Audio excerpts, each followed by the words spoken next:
Boker Tov, everybody. It's Thursday morning. It's September 11th, the 24th anniversary of 9/11.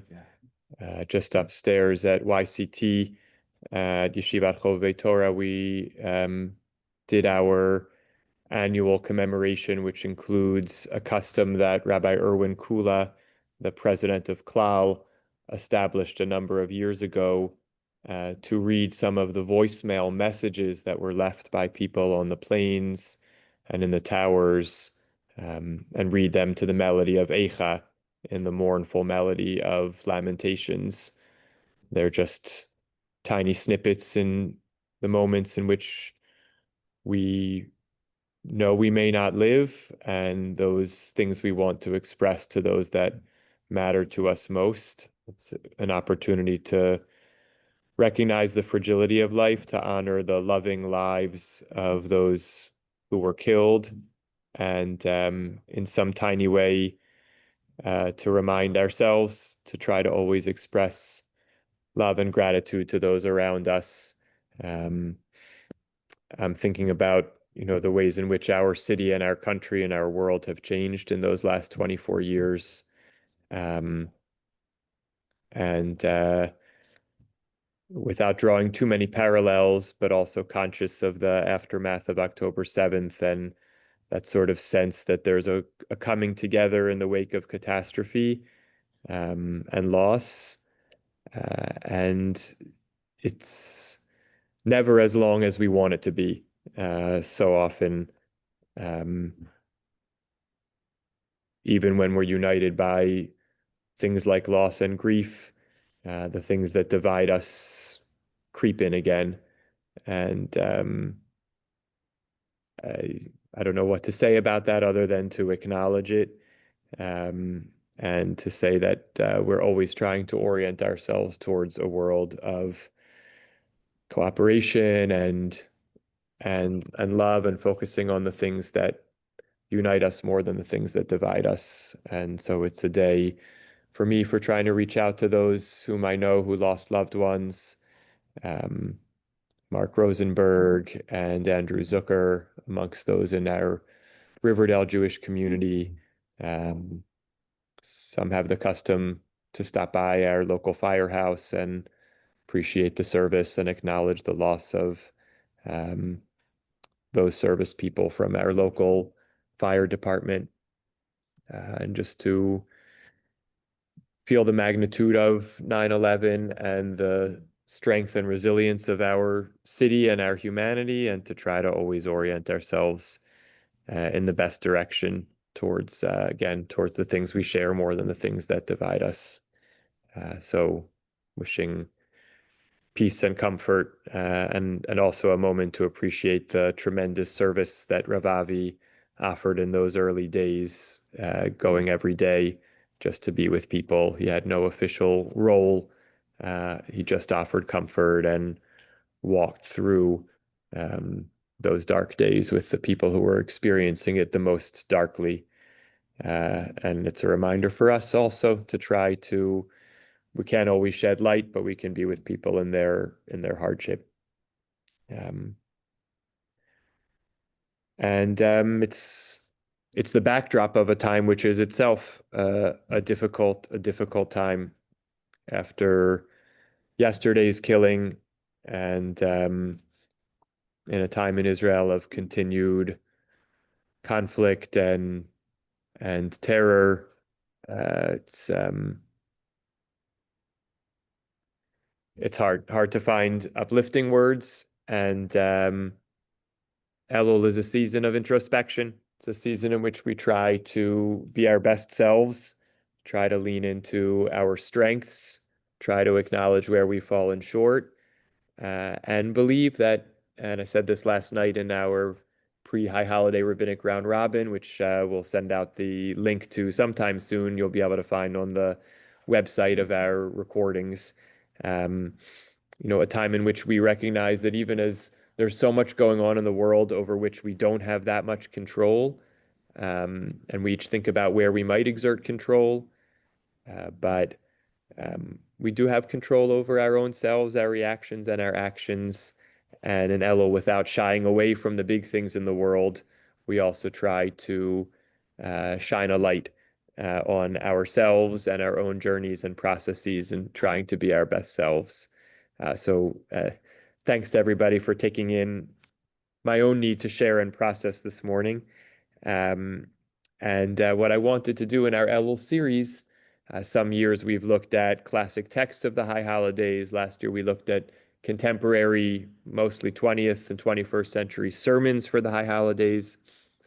This year, motivated by self-interest, I want to spend a little time studying texts of Mussar. Mussar is the tradition within Jewish tradition, which is oriented around character development, character refinement, and growth. Um, on throughout the Slichot, which will begin on Saturday night and continue all the way through Yom Kippur, the anchor of the Slichot service is the refrain that we say over and over with the 13 attributes of mercy, the Yod Gimel Middot Rachamim. We talk about God being slow to anger and quick to forgive and abundant in loving kindness and grace. And we say those attributes to try to stir God in whatever way we imagine that might be possible, to remind ourselves about that fundamental nature of God. And I think most of all, to awaken in ourselves those qualities. And the term for them, the 13 attributes of mercy, the Yod Gimel Midot Rachamim, has in it that word Middot.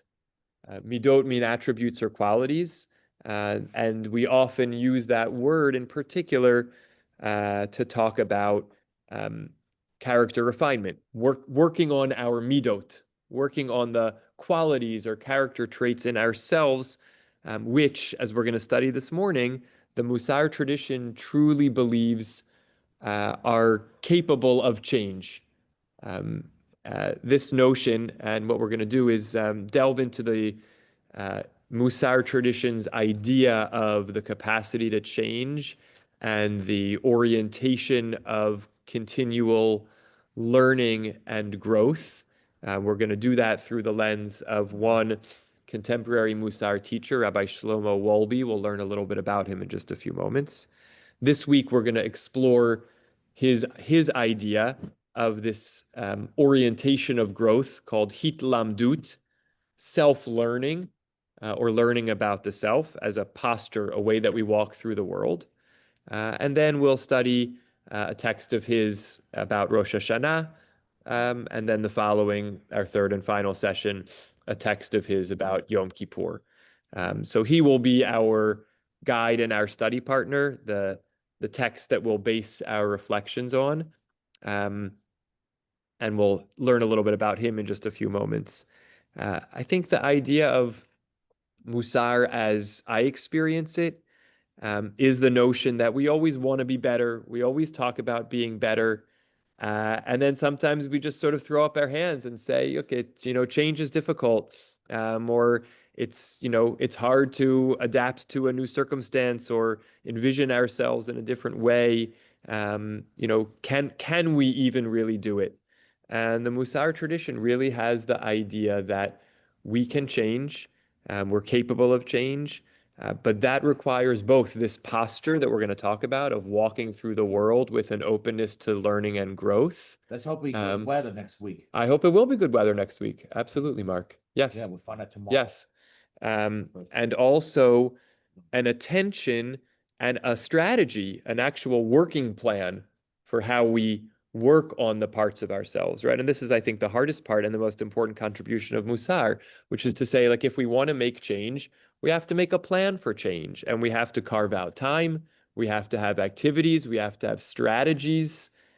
Change doesn't happen just by sheer force of will, although it also can't happen without force of will. In other words, if we make a plan for change, I want to work on patience, and I build in mindfulness moments. I put little reminders around my house on Post-it notes.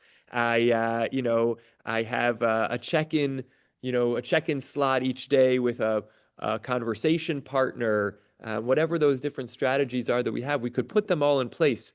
But if inside ourselves we don't actually really want to change, we're just saying we want to change, then all the technologies and tools in the world won't help us either. And of course, throughout this, I'm just, as Ravavi always says, I'm talking to myself and in your presence.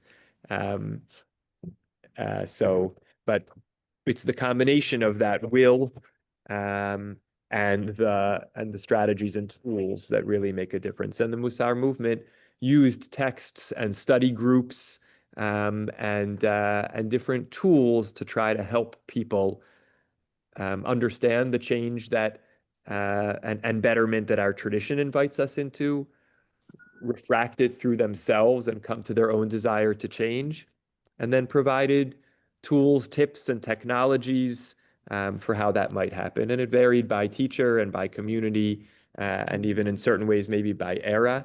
And part of what's powerful about Rav Wolbe is that he is a student of psychology and was born in a secular Jewish family and was exposed to different kinds of influences and brings all of that to bear on his writing and thought. So a few moments on Rav Wolbe, then a few moments on, I think, a contemporary analog to the posture that we're going to be learning about of Hitlamdut.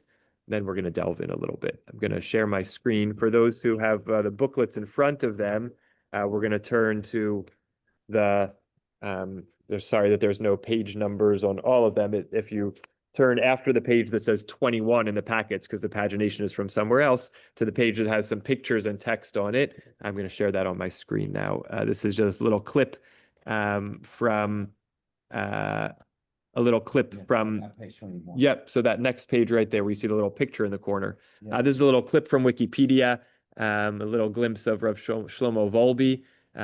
His name, as his parents gave him, was August Wilhelm. He was born in 1914 and died in 2005. Lived the latter half of his life in Israel, educated in the University of Berlin. And we have a little bit of his family background. And as the Wikipedia, clip says, he was a Haredi rabbi born in Berlin in the early part of the 20th century, best known as the author of the Alei Shur. That's the text that we're going to be drawing from, a Mussar classic discussing dimensional growth as it pertains to students of the Talmud, meaning to yeshiva students. That was his primary audience, but all of us can learn from his writings. And you have here a little bit of his life journey. Born in a secular Jewish home, educated in the University of Berlin, got connected to the Orthodox student community there and deepened his observance and continued to study in various yeshivot, moved to Switzerland, made his way to the Mir Yeshiva in Poland, managed to survive the war as a teacher and someone of a family in Sweden, and then moved to Israel, then Mandatory Palestine in 1946, learned, built a family, and became a mashgiach ruchani, a spiritual advisor in a yeshiva there in Israel, and lived out his years there, and also created Mussar houses of study. The idea that we're going to see from him, the idea of Hitlamdut, is also articulated in contemporary psychology. I think it's the psychologist Carol Dweck who writes and developed this idea in contemporary psychology, but we really see it in Rav Wolbe as well, which is the idea of growth mindset. If you have had children or had grandchildren in SAR, I think only in more recent years, this is a familiar term, and it might be familiar to you from your own reading or exposure. This is something which is popular in schools, in pedagogy, and our children learn about it in SAR. The concept of growth mindset. Growth mindset, as you see in the little graphic here, as opposed to fixed mindset. Fixed mindset is generally the orientation that we're not really capable of change. So we avoid challenges. We don't engage with failures or mistakes. We believe that, our talents, our gifts are what they are and they can't change, and we shy away from unfamiliar things. Growth mindset views challenges as opportunities, embraces constructive feedback. That's what we want to welcome ideas about how we could change or grow, learns and grows from failures, and believes in skills development. Yeah, that it's worth spending time learning and working on things because we might actually be able to change. Some of the key ideas in growth mindset is when a child says, I can't do it. We encourage them to think about, I can't do it yet, or instead of I can't do it, I'm working on learning it. I'm trying to grow, to improve in it. One of the key SAR buzz alternative phrases in growth mindset is we don't say practice makes perfect. We say practice makes progress because we're not oriented around an end goal or around perfection, but around growth. We encourage and we reward trying as much as, if not more than, achieving, because what we want to cultivate, of course, achievement and success and goal realization is important, but equally important, if not more important, is actually cultivating an attitude of growth. And so this is an idea that's out there in psychology. I find myself both very taken by it and grateful for it, and also I wrestle with it because change is so hard. It's not easy to stay optimistic about change, and it's not easy to stay oriented towards change. So I offer this learning, as a reminder for myself and ourselves to really try to embrace that growth mindset. So I'm going to pause here for a moment for questions or comments if there are before we launch into Rav Shlomo Volbe's teachings and ideas around Hitlamdut, around his way of saying growth mindset, posture of learning. Anybody want to react or share anything before we go on? Okay, great. So the texts that we're going to study are taken from the Institute for Jewish Spirituality's Tikkun Middot, fixing or working on our Middot, our character traits, their curriculum on the Tikkun Middot project. Rabbi David Jaffe authored this curriculum, and it's a very, very vast curriculum that works on a whole variety of particular character traits. But before it starts in on any character trait, patience or kindness or generosity, whatever it might be, the first module in this curriculum is Hitlamdut, because what Rav Volbe often told his students, he apparently once had a gathering with them, and he asked them, what are the main lessons you feel you've taken from our learning? And each of them talked about different character traits. And he said, for me, it's not any one character trait. It's the ground, the foundation ground for any character trait, which is hitlamdut, which is this posture of curiosity, of learning, and of growth. So rather than delving into the Hebrew original or direct translation of Rav Volbe's writings this week, we may do that next week. We're going to filter them through the lens of Rabbi David Jaffe and the way he introduces them by talking about this midah, and we'll look at a couple of the texts that Rav Volbe quotes in talking about hitlamdut. So I'm going to do some reading, and again, I'll pause after we get through the first sort of unit here. 2-page unit for your thoughts and reactions. Hitlamdut.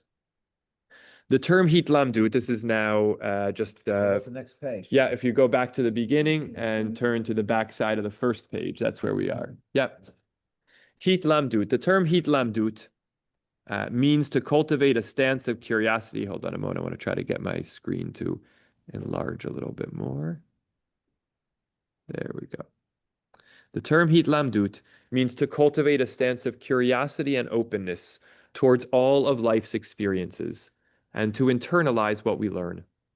A mitlamed or mitlamedet, the person who's practicing this quality, is someone who can see how any particular situation or learning applies to her life. The word is the reflexive form of the verb to learn, lamed mem dalet in Hebrew. Maimonides, in his Laws of Torah Study, writes that hitlamdut is the essence of Torah learning. Torah learning is not just for the sake of gaining information. Rather, its purpose is to impact and transform our lives. Hitlamdut is the quality that makes our learning transformative. When we practice hitlamdut, 1, our learning comes alive. Habit and learning by rote, habit and learning by rote undermine spiritual growth.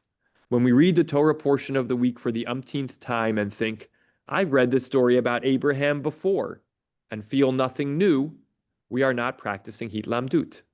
You are a mitlamed or mitlamedet when you hear the Abraham story again and see something you never saw before. You see the story with new eyes and realize how a certain detail relates to your life. Such realizations energize us, make the text come alive, and keep us growing. This is one type of hitlamdut. I'll just pause here to comment that this challenge and opportunity is ripe and rife in Jewish experience because so much of our Jewish lives are based on repetition. We say the same prayers every day, the same prayers every Shabbat. We have an annual cycle of Torah reading. We depend on those repetitions. And so therefore we're constantly faced with the challenge of how to view them with freshness and as fresh opportunities to learn when they are indeed the exact same words, texts, or experiences in structure that we've had before. 2, we grow from our experiences. We experience all kinds of things, good and bad, all day long. Our children don't do what we ask them. We get an award at work. A storm knocks out our electricity for a week. These experiences may not impact us at all. We may take them in stride, or we may explode in anger and then move on. The mitlamed or mitlamedet looks for the learnings in these experiences. My children are still not listening when I ask them to set the table. What can I learn about myself from this? Maybe I don't speak to them in the right tone. Maybe I need to play with them more before dinner time, right? Now, of course, there is an implicit understanding that there might be some change in their behavior that we want them to undertake, but we don't ultimately control anyone other than ourselves. So we turn the question back on ourselves. I think one of the places I think about this the most is when someone near me, and I also do this myself, but bracketing that for a moment, when someone near me is talking during davening, and my inclination is to turn around and look at them and maybe try to get them to be quiet. And of course, we all want decorum in tefillah and to have a quiet, reflective space for davening. But before I react to them, I want to react to myself, right? What is making me so irritated or upset, right? I could just choose to concentrate more and focus more intently. So realizing that when we have an encounter or an experience with something outside ourselves that isn't exactly what we want it to be, there is always something to learn about ourselves. Maybe not even something we need to do or should do differently, but just a learning about our reaction that gives us more information about ourselves, more possibility for growth. The mitlamed or mitlamedet reads life as learning opportunities. Hitlamdut, right? This growth mindset, this orientation of learning is not a midah. It's not a character trait. It's a stance of learning and growth with which we approach life. And that's why I think, again, the parallel of growth mindset is so apt here. It's exactly what this sentence says. It's a stance of learning and growth. It's a mindset with which we approach life. Hitlamdut is the first step in Mussar practice. Rabbi Shlomo Wolbe, Zichrono Livracha, the late 20th century Mussar master, warned of 2 dangers when beginning to work on Middot, right? This month I'm going to work on patience. Hey, what are the pitfalls that occur when I do that otherwise praiseworthy action? The first is arrogance.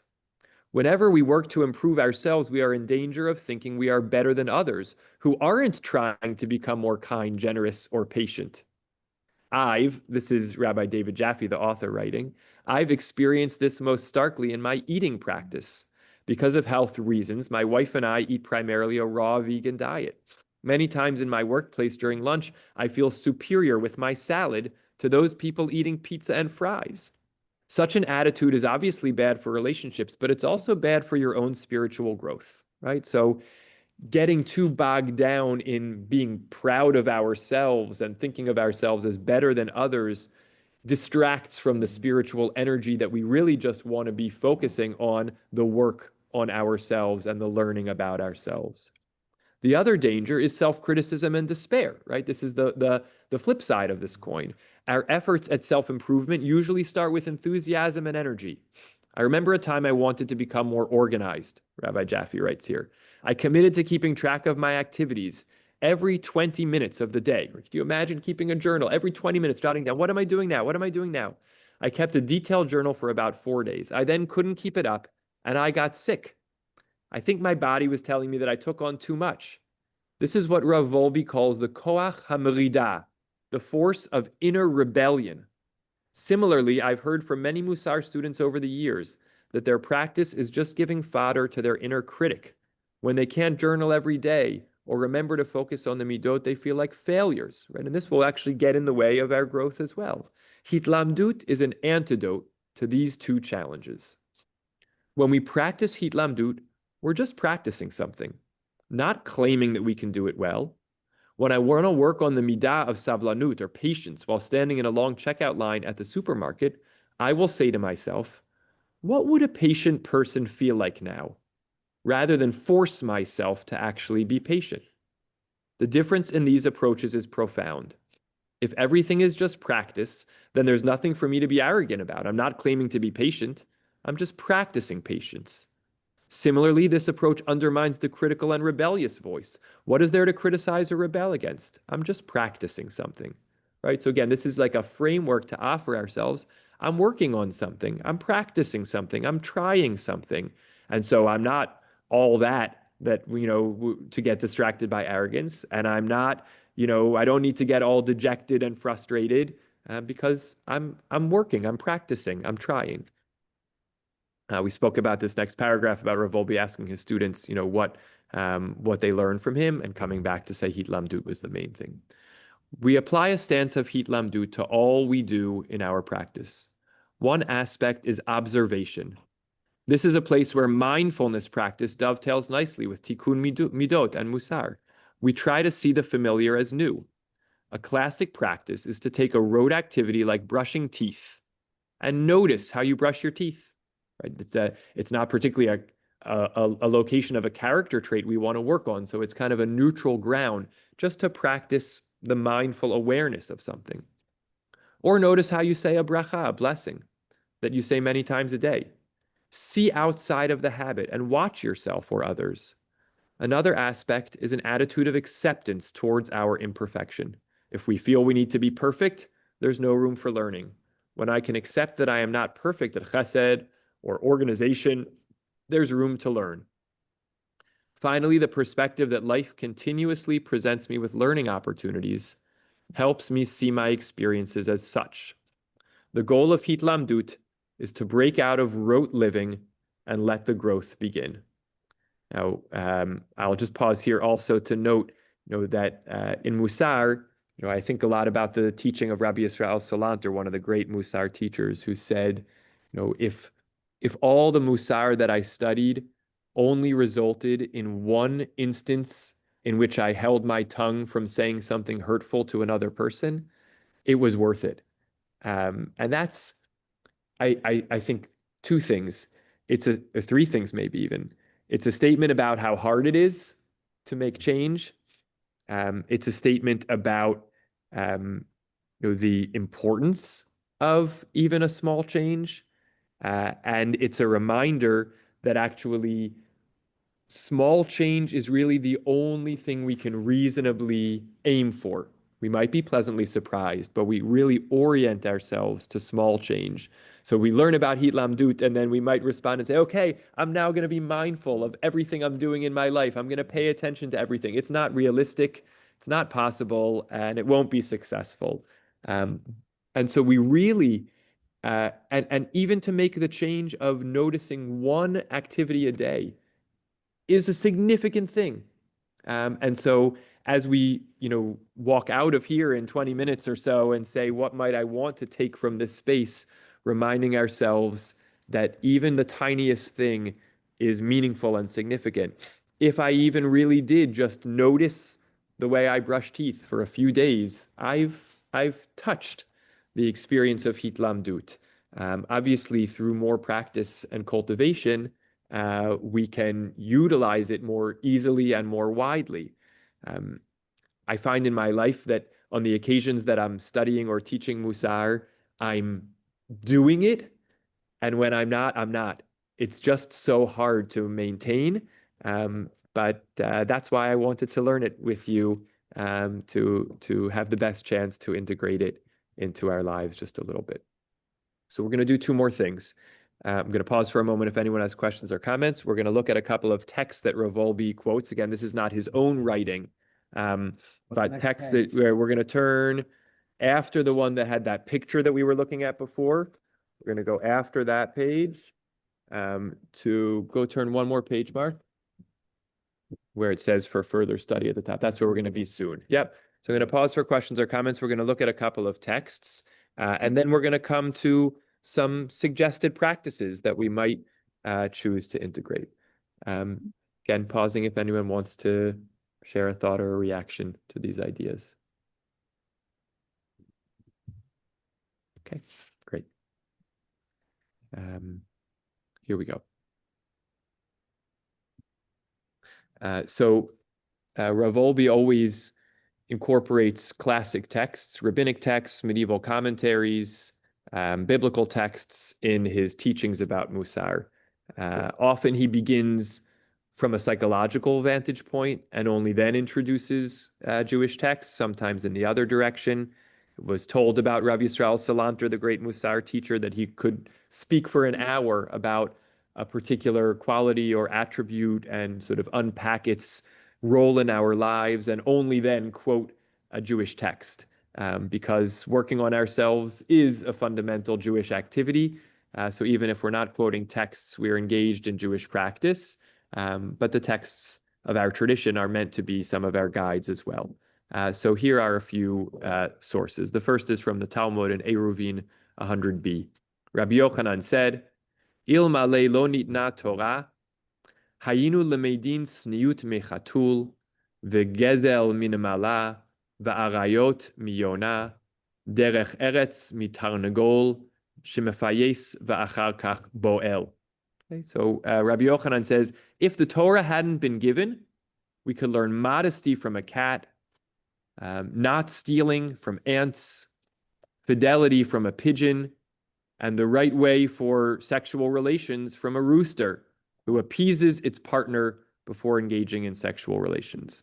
So the first source reminds us that this is a different kind of orientation than we usually walk through the world, or than I usually walk through the world. First, there's two things to say here. One, there is wisdom to learn outside the Torah. That's, I think, obvious to most of us, but to hear the rabbis say it is striking, right? That if we didn't have the Torah, we have all kinds of other tools.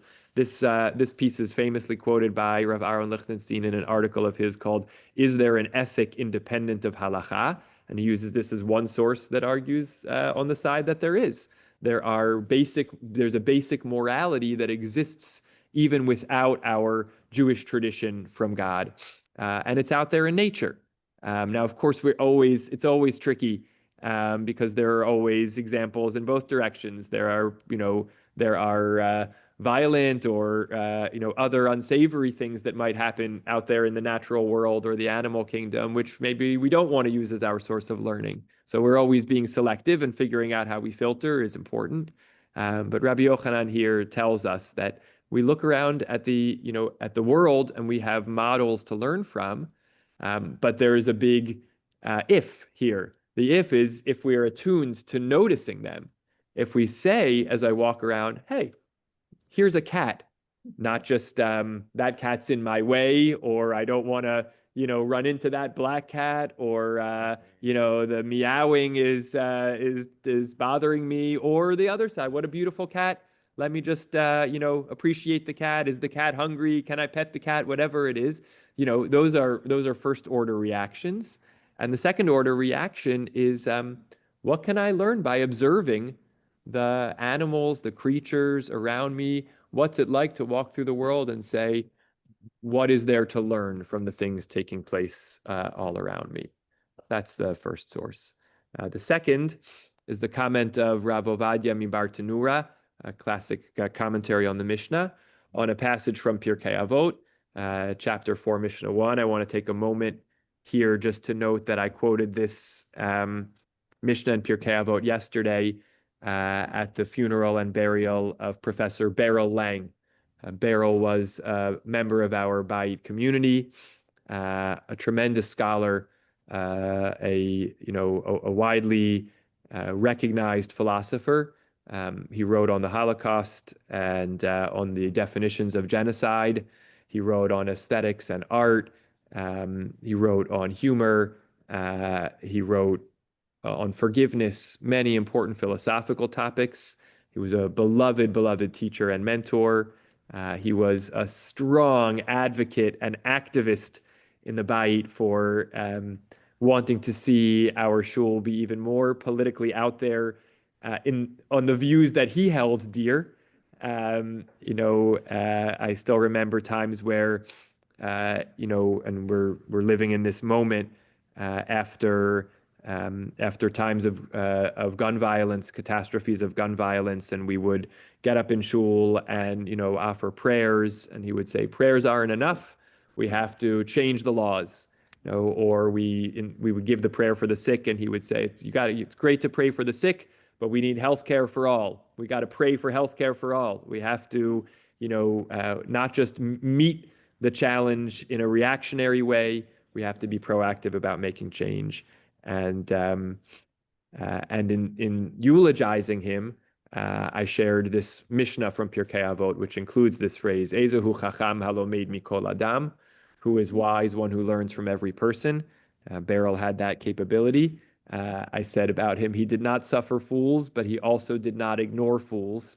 He engaged with them because he wanted to understand where they were coming from, even if he thought they were foolish, because he hoped that he could change their minds, and because he felt, how can we make change if we can't understand what in his mind were the obstacles to change, the people who didn't agree with him. So the Bartenura comments here on Halomed Mikol Adam, one who learns from every person. V'afal pishahu katan mimenu, even if the other, in whatever metric, the Bartenura had in mind, is lesser, smaller than them, younger, of junior standing in some way. Shekevan she'eno chasal kvodo v'lomed min haketanim nikarim hadvarim shechachmato hi l'shem shamayim v'lo lehityaher ulehitpa'er ba. Especially when you learn from someone who is not obviously in the posture of teacher relative to you, you show that you're not concerned about your dignity or your, standing or status. And really what matters most to you is seeking the truth and gaining wisdom. And so we particularly demonstrate that when we're open to learning from people who wouldn't otherwise obviously be our teachers. And Rabbi David Jaffe here points out in these, questions for consideration, that Rav Ovadia Bartenura points out that being overly concerned with our self-image can get in the way of real learning, and asks how that particular obstacle has impacted us. We have that other teaching in Pirkei Avot, Ein habaishan lamed, someone who's embarrassed to ask questions won't learn. That's not even, even questions to your teacher, because you don't want to appear ignorant, and creating a culture which welcomes all questions, is a one antidote to that. But we still have to ourselves be willing to ask, willing to learn from anyone.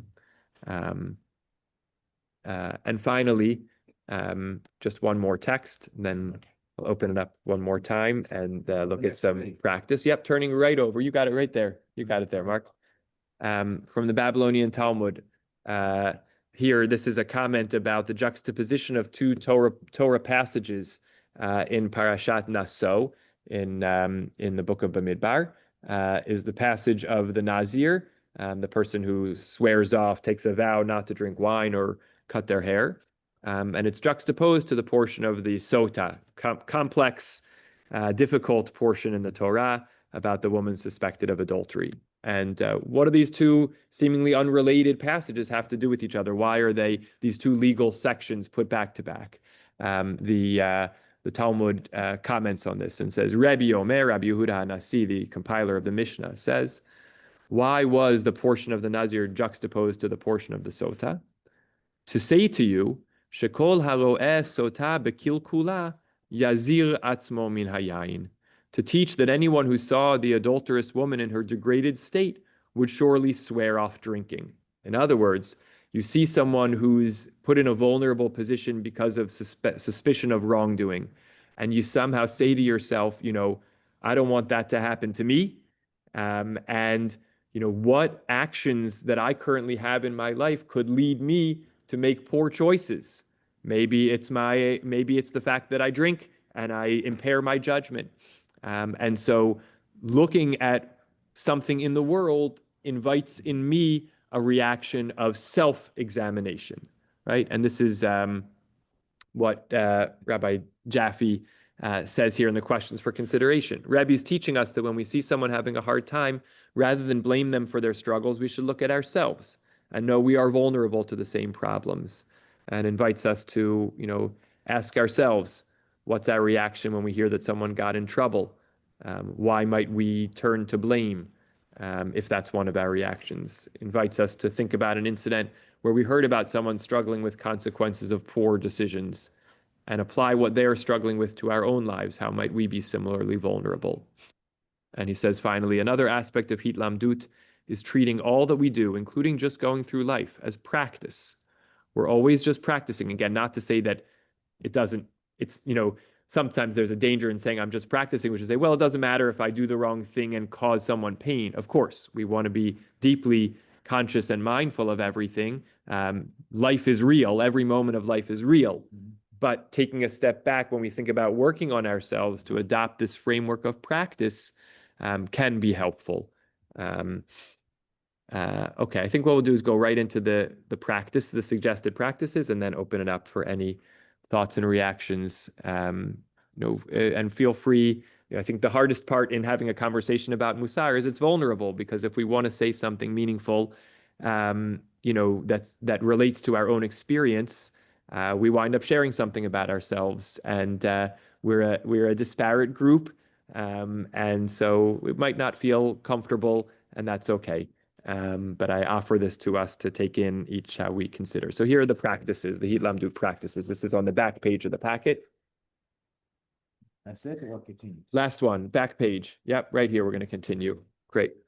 So the Hitlamdut practices. So the first kind of practice, we talked about it a little bit, is a Kabbalah. Kabbalah, something we accept upon ourselves. And Rabbi Jaffe explains, a Kabbalah is a small, concrete practice that you accept on yourself to grow in a particular midah. Kabbalot are best if they are limited and concrete and easy to do.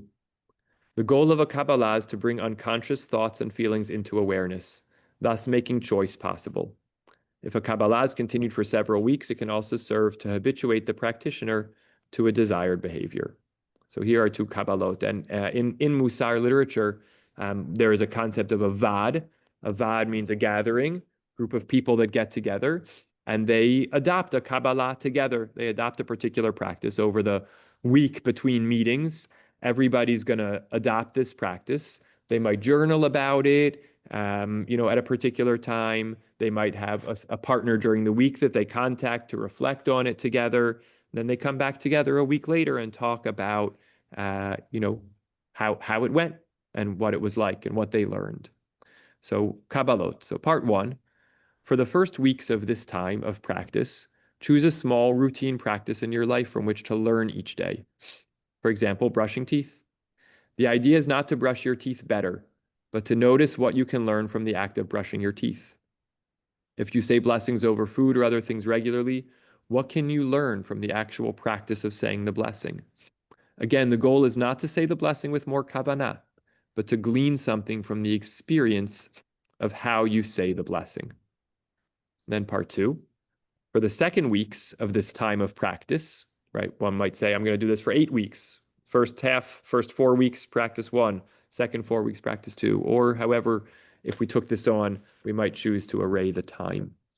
For the second weeks of this time of practice, notice what you can learn from the small actions of others at least 3 times each day, hearkening back to our passage about learning from the animals.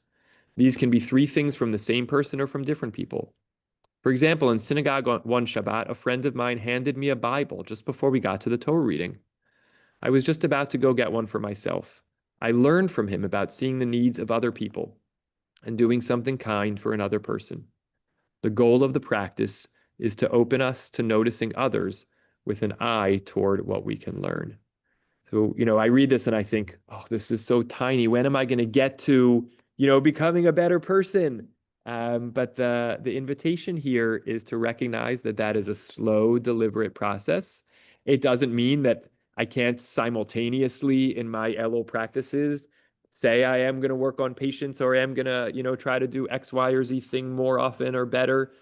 Sure, like it's not either or, but this is a much slower, much more deliberate process, and the beginning of it is not even working on a particular trait, but trying to cultivate this orientation of growth mindset and of learning, starting off just by de-habituating the things we do by noticing them as we're doing them, just by noticing, just by paying attention to them.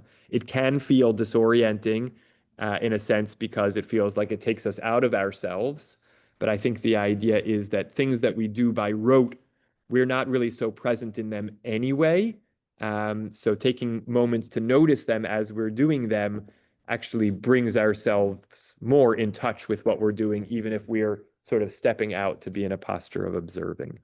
Um, so that's what I wanted to share with you.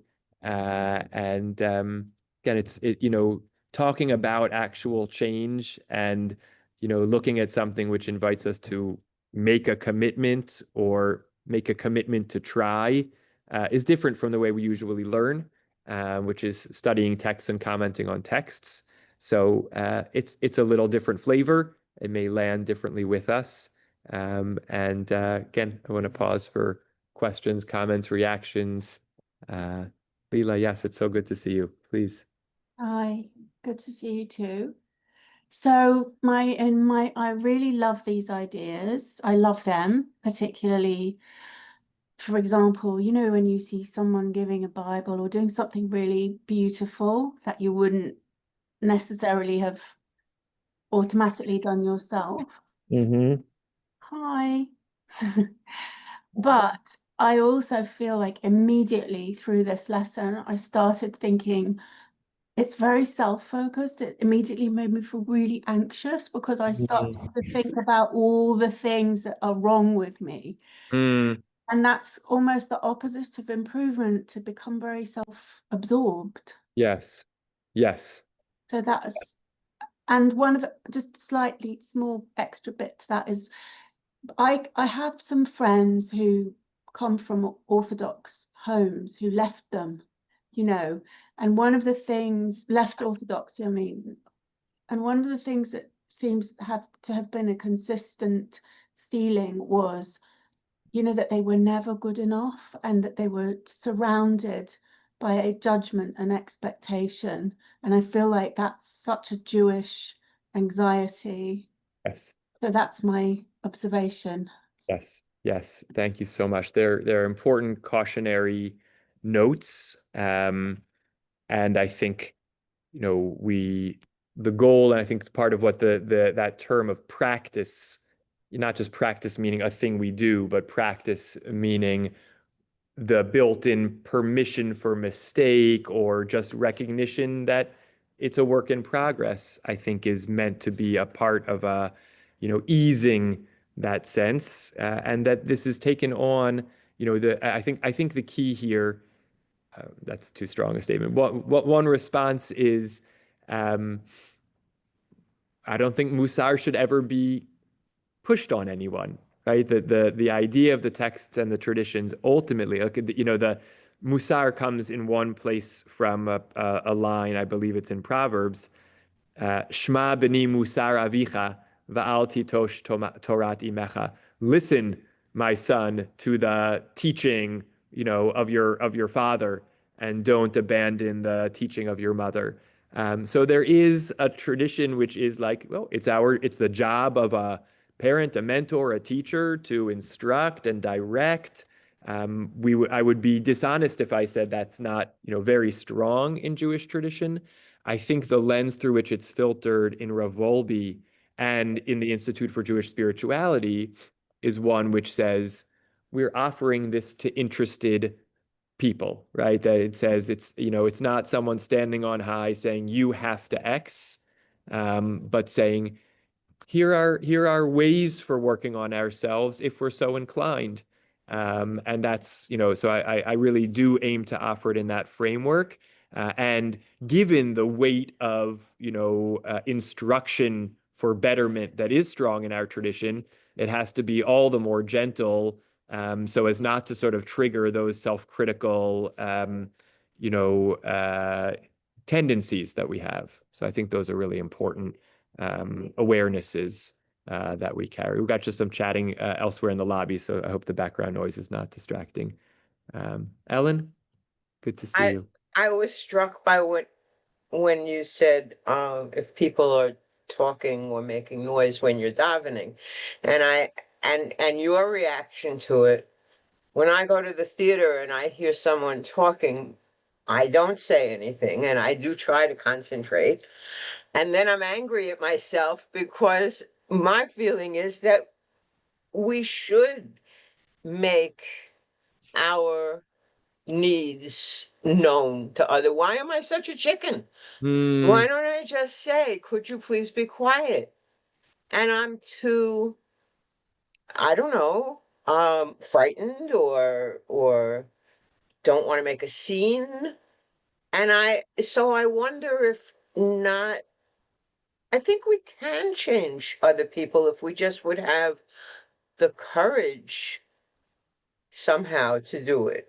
I'm not sure, I just seem to have the opposite reaction when that thing happens. Yeah. Yeah. First of all, it's a great noticing. That's exactly the idea. It starts with noticing our reaction.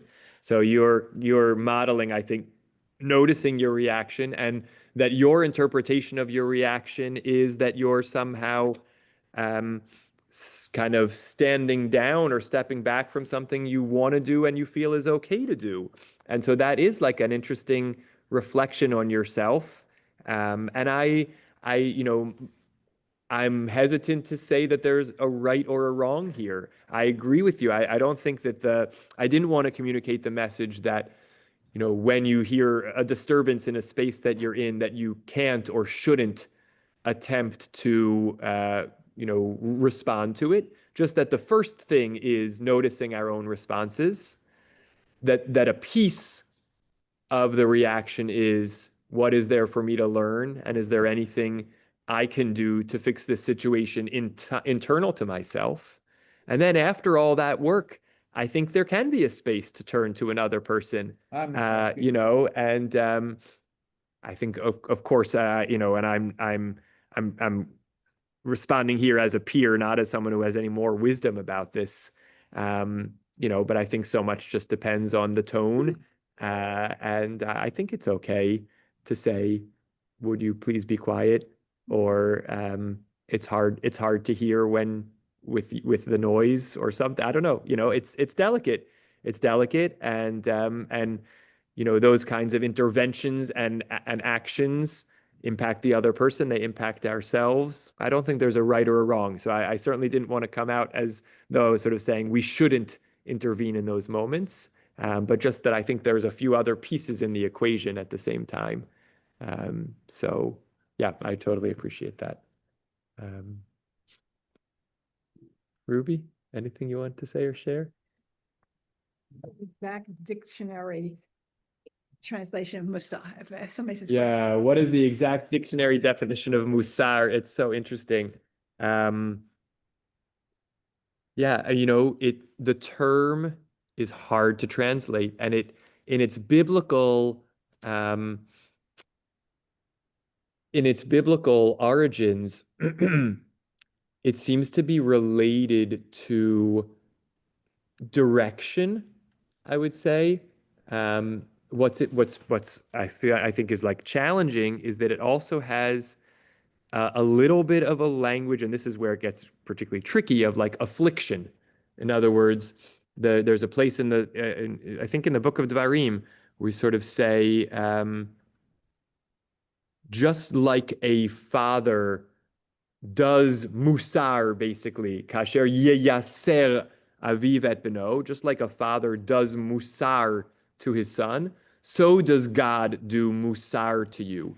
And the Mussar that's being described there was, if I remember correctly, I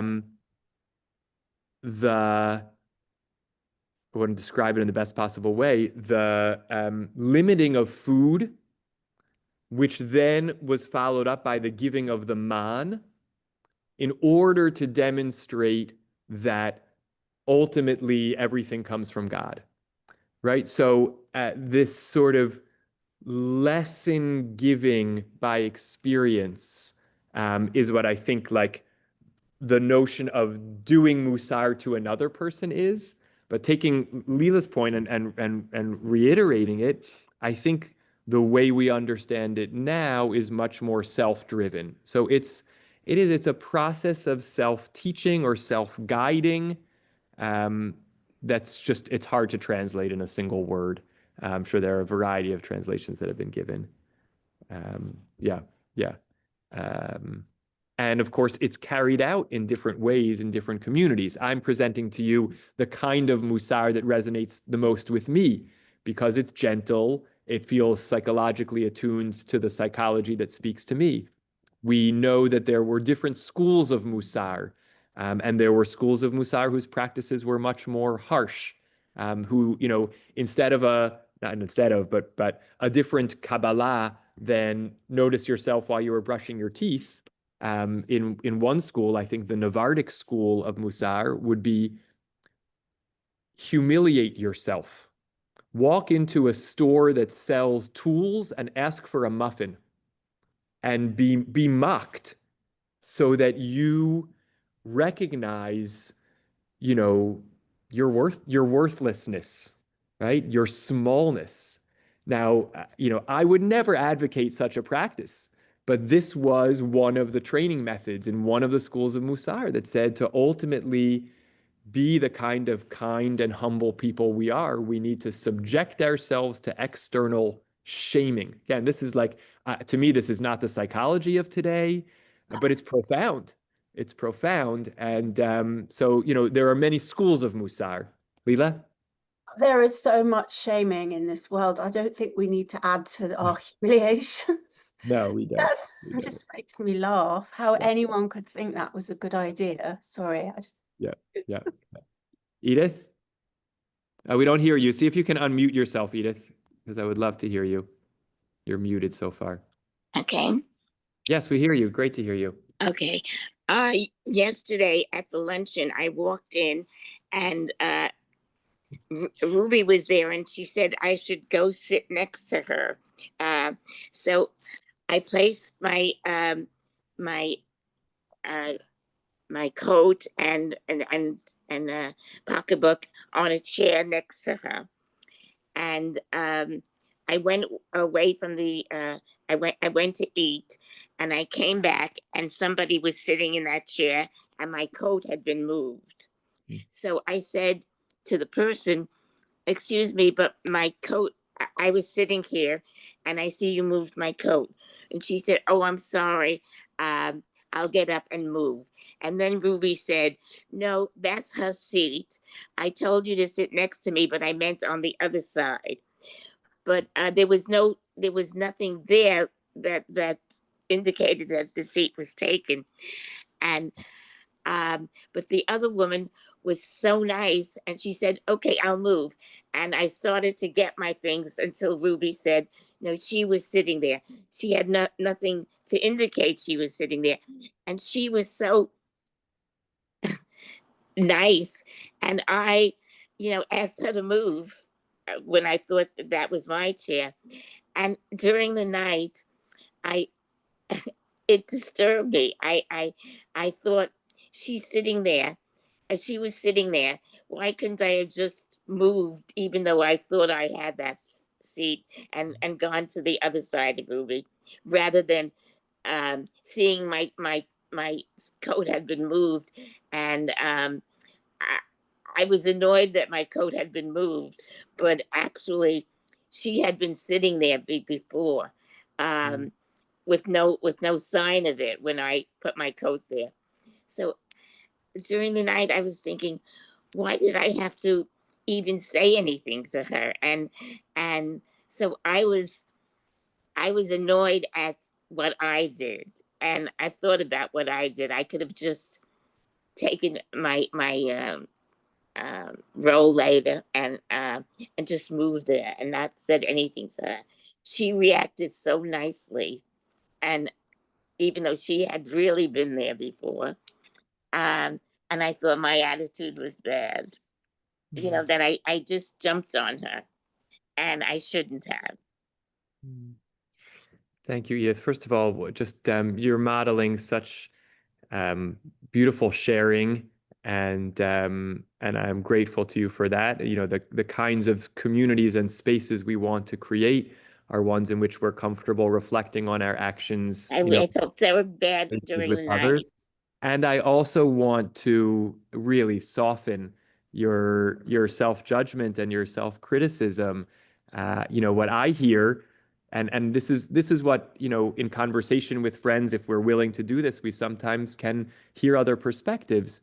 You know, you presented it as, you know, why was I so harsh? Why did I jump to, you know, criticize someone else? And I take the story in the framework of, you saw a friend, you were eager to sit with a friend, and in the moment it looked like that opportunity for connection was diminished or lost, and it provoked that response because you were eager to be with a friend.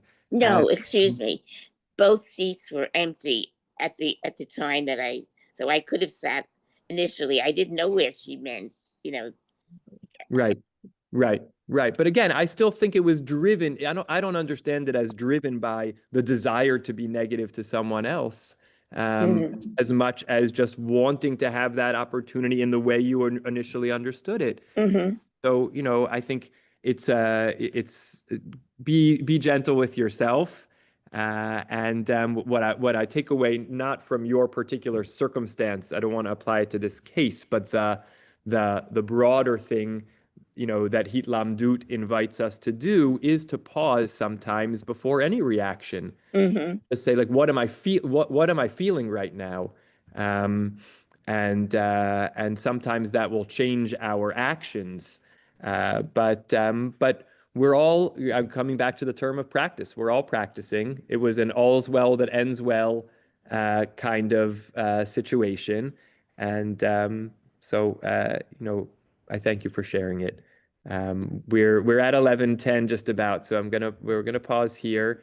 And really, you know, this is an invitation to take this learning in a practical way, in whatever way. I find in general, even if I don't make a commitment when I walk out of this, you know, this session together, just the exposing myself to these thoughts has some kind of impact.